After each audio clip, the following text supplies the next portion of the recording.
നിങ്ങൾക്ക് എത്ര bank account ഉണ്ട്? ഒരു അക്കൗണ്ട് ആണോ, 2 അക്കൗണ്ട് ആണോ, അല്ലെങ്കിൽ 5 മുതൽ 6 അക്കൗണ്ട് വരെ ഉണ്ടോ?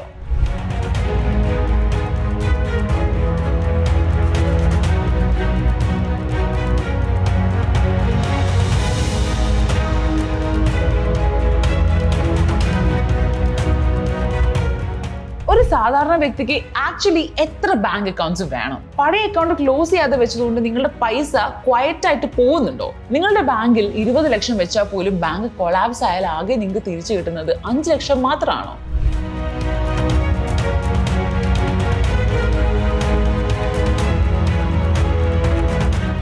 ഒരു അക്കൗണ്ട് മതിയോ അതോ മൾട്ടിപ്പിൾ അക്കൗണ്ട്സ് ഉള്ളത് നല്ലതാണോ? ഇന്നത്തെ വീഡിയോയിൽ നമ്മൾ ഇതെല്ലാം വളരെ സിമ്പിൾ ആയിട്ട് എക്സ്പ്ലെയിൻ ചെയ്യാൻ വേണ്ടി പോവാണ്. സോ ഈ വീഡിയോ നിങ്ങൾ സ്കിപ്പ് ചെയ്യാതെ കാണണം, കാരണം ഇത് നിങ്ങളുടെ മണി മാനേജ്മെന്റിനെ ഡയറക്റ്റ് ആയിട്ട് എഫക്ട് ചെയ്യുന്ന ഒരു കാര്യമാണ്. So welcome to yet another video of boss wala daily Malayalam YouTube channel. I'm അക്ഷര.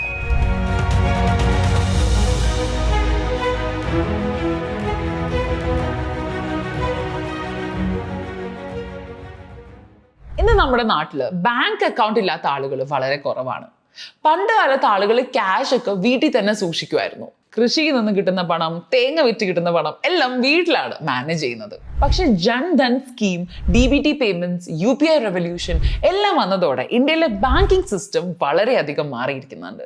ഇന്നൊരു ചായ കുടിക്കാൻ പോകുമ്പോൾ പോലും നമുക്ക് UPI വേണം. ഓട്ടോ ചാർജ് കൊടുക്കാനും പച്ചക്കറി വാങ്ങാനും ഇപ്പോൾ ഓൾമോസ്റ്റ് എല്ലാവർക്കും ബാങ്ക് അക്കൗണ്ട് ഉള്ളതുകൊണ്ട് UPI ആണ് യൂസ് ചെയ്യുന്നത്. പക്ഷെ ഒരു കൺഫ്യൂഷൻ ഉണ്ട്, എത്ര ബാങ്ക് അക്കൗണ്ട് വേണം ഒരാൾക്ക്? ചിലർക്ക് ഒരൊറ്റ അക്കൗണ്ട് മാത്രമേ ഉണ്ടാവുള്ളൂ.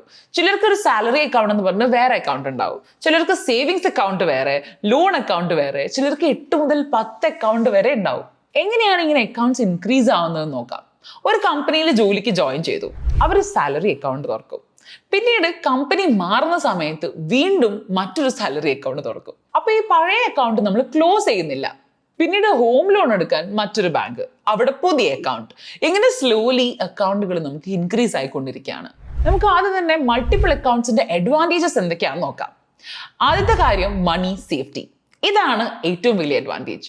RBI റൂൾസ് പ്രകാരം ഒരു റെക്കഗ്നൈസ്ഡ് ബാങ്ക് കൊളാപ്സ് ചെയ്തു കഴിഞ്ഞാൽ DICGC ഇൻഷുറൻസ് വഴി ഒരാൾക്ക് മാക്സിമം കിട്ടാവുന്നത് 5 ലക്ഷം രൂപ വരെ മാത്രമാണ്. അതുകൊണ്ട് നിങ്ങൾക്ക് ഒരു 20 ലക്ഷം രൂപ സേവിങ്സ് ഉണ്ടെങ്കിൽ ഒറ്റ ബാങ്കിലെല്ലാം ഇടുന്നത് റിസ്ക് ആണ്. പകരം 4 ബാങ്കിൽ 5 ലക്ഷം വെച്ചിട്ട് കഴിഞ്ഞാൽ പൈസ കുറച്ചുകൂടെ സേഫ് ആവും.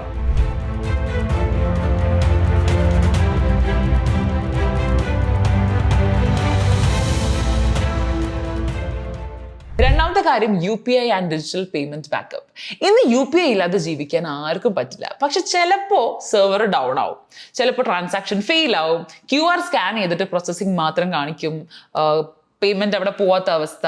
സോ ഒരു അക്കൗണ്ട് മാത്രമാണെങ്കിൽ അത് കുറച്ച് ഇഷ്യൂ ആയിരിക്കും. പക്ഷേ മൾട്ടിപ്പിൾ അക്കൗണ്ട്സ് ഉണ്ടെങ്കിൽ നിങ്ങൾക്ക് അതേസമയം മറ്റൊരു ബാങ്കിൽ തന്നെ അത് ട്രൈ ചെയ്യാവുന്നതാണ്. അങ്ങനെ വരുന്ന സമയത്ത് ഡെയിലി ട്രാൻസാക്ഷനും സ്മൂത്ത് ആവും.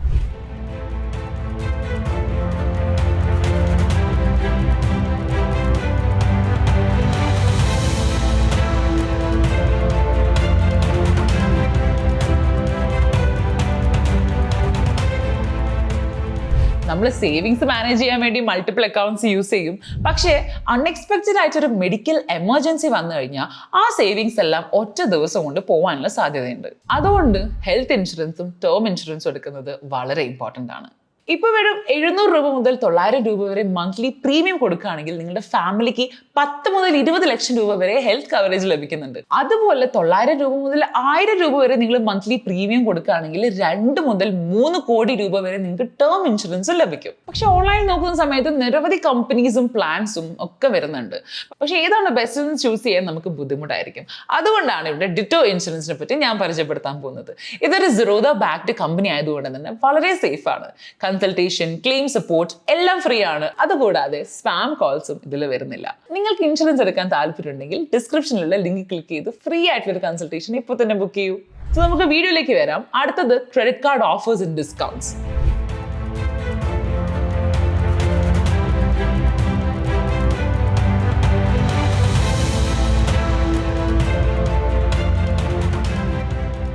ഡിഫറെന്റ് ബാങ്ക്സ് യൂസ് ചെയ്യുകയാണെങ്കിൽ നിങ്ങൾക്ക് ഡിഫറെന്റ് ഓഫേഴ്സ് കിട്ടും. ഒരു കാർഡ് ഫ്യൂവൽ ക്യാഷ് ബാക്ക് നൽകും, മറ്റൊന്ന് ഷോപ്പിംഗ് ഡിസ്കൗണ്ട് നൽകും, മൂവി ടിക്കറ്റ്സിന്റെ ഓഫേഴ്സ് കിട്ടും. പ്രോപ്പറായി ഉപയോഗിക്കുകയാണെങ്കിൽ മൾട്ടിപ്പിൾ അക്കൗണ്ട്സ് യൂസ്ഫുൾ ആണ്. ഇനി നമുക്ക് ഡിസഡ്വാൻറ്റേജസ് എന്തൊക്കെയാണ് നോക്കാം. ഒരുപാട് അക്കൗണ്ട് ഉണ്ടാവുന്നതിനുള്ള ബുദ്ധിമുട്ടുകൾ. ആദ്യത്തെ കാര്യം annual card charges. Premium debit cards ഒക്കെ ഇയർലി 800 രൂപ മുതൽ 900 രൂപ വരെ ചാർജ് ചെയ്യുന്നുണ്ട്.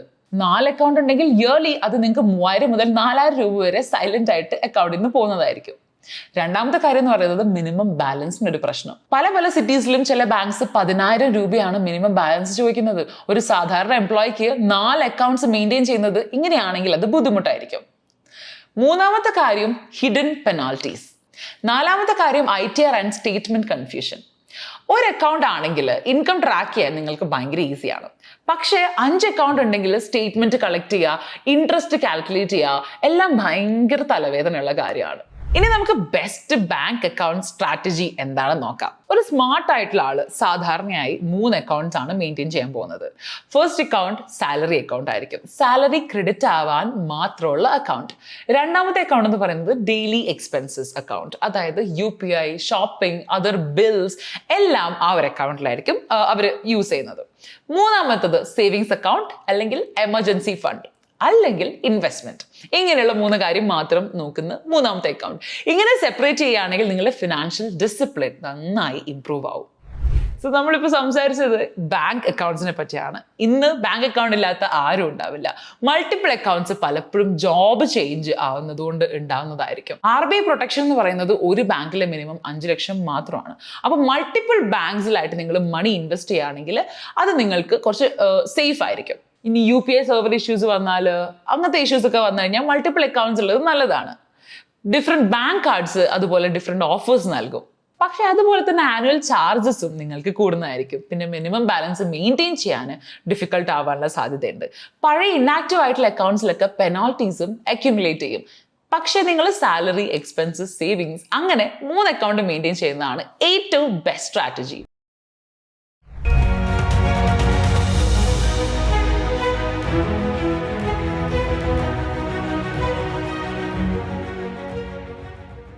സോ ഈ വീഡിയോ നിങ്ങൾക്ക് ഇഷ്ടമായിട്ടുണ്ടെങ്കിൽ please do like, share and subscribe to Boswala daily Malayalam YouTube channel.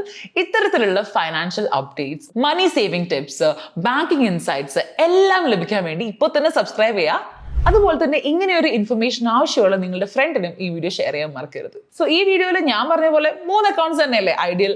നിങ്ങൾക്ക് എന്താ തോന്നുന്നത് വെച്ച് കഴിഞ്ഞാൽ please do comment below and I will interact with you. So അടുത്ത വീഡിയോയിൽ മറ്റൊരു ടോപ്പിക്കായിട്ട് കാണാം. Thanks for watching. Brand partnerships and advertising എൻക്വയറീസിനായി ഇമെയിൽ ID brand@boswala.com അല്ലെങ്കിൽ 9108014192 എന്ന വാട്സ്ആപ്പ് നമ്പറിലോ ബന്ധപ്പെടൂ. Boswala, be the boss.